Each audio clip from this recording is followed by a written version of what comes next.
2017 সালে প্রতিষ্ঠা করা হয় 151 নম্বর উত্তর মাথাভাঙা মান্নান সরকারি প্রাথমিক বিদ্যালয়টি।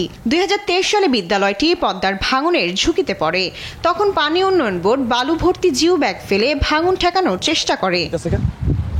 এবছর জুন মাসে সেই বালুর বস্তা নদীতে বিলীন হয়ে যায়।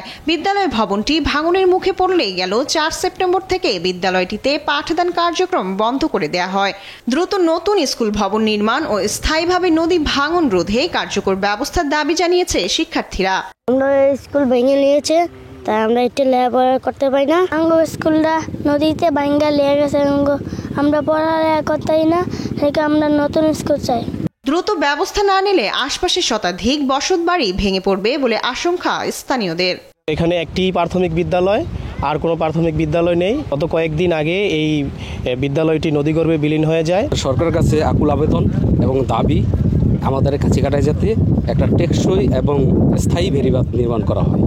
বিদ্যালয়ের প্রধান শিক্ষক ভবনটি রক্ষার জন্য ব্যবস্থা নেওয়ার অনুরোধ জানিয়ে সংশ্লিষ্ট দপ্তরে চিঠি দিয়েছেন। 2023 সালে সরকার জিও ব্যাগ ডাম্পিং করে, কিন্তু এই বছরের শুরু থেকে ওই জিও ব্যাগগুলো নদীতে বিলীন হয়ে যায়। সরকারের প্রতিটা দপ্তরেই চিঠি পাঠিয়েছি যাতে খুব দ্রুত কোনো ব্যবস্থা নেওয়া হয়।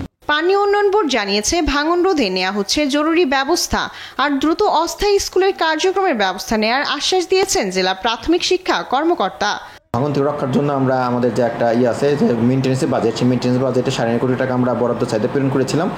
এখন পর্যন্ত বরাদ্দ চাহিদা আমাদের আসে নাই। ওইখানে আপাতত যদি অস্থায়ীভাবেও বিদ্যালয়টি পরিচালনা করার সুযোগ থাকে, মালামাল দিয়ে কোনো ঘর পাওয়া যায় তাহলে সেখানে পরিচালনা করবে।